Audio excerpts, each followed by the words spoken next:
ચાલો આજે વાત કરીએ ડાકોરના ઇતિહાસની। દ્વાપર યુગમાં ડંકમુનિ એ ડાકોરમાં આશ્રમ બનાવ્યો હતો। તે જમાનામાં ડાકોર ખાખરિયું વન હતું, પરંતુ ડંકમુનિએ તપ કરી ભગવાન શંકરને પ્રસન્ન કર્યા। ભગવાને ડંકમુનિને આશીર્વાદ આપ્યા કે કૃષ્ણ ભગવાન અહીં આવશે અને પોતે પણ ડંકેશ્વર નામે લિંગ સ્વરૂપે અહીં રહેશે।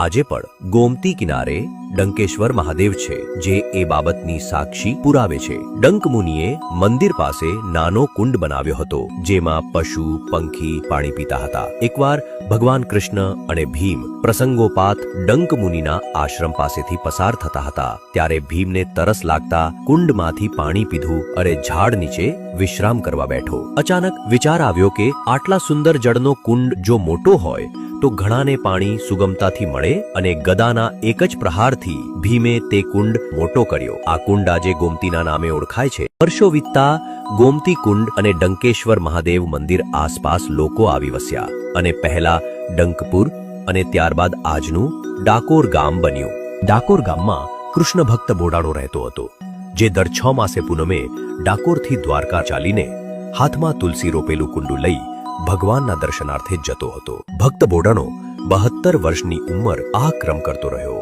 પરંતુ ત્યારબાદ ઉંમરના કારણે એમને તકલીફ પડવા લાગી। પોતાના ભક્તની આ તકલીફ કૃષ્ણ ભગવાનથી જોઈ ના ગઈ, આથી તેમણે ભક્તને સપનામાં આવીને કહ્યું કે હું દ્વારકાથી ડાકોર આવીશ, તું બીજી વખત આવે ત્યારે ગાડું સાથે લાવજે। બોડાણા બીજી વખત સાથે ખખરધજ ગાડું લઈને દ્વારકા આવ્યો।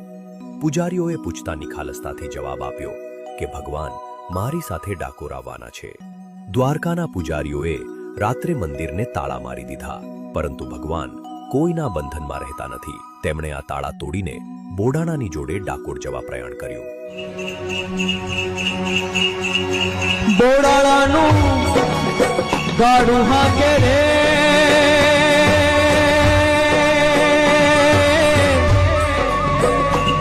મારો દેવ દ્વારિકા વાળો।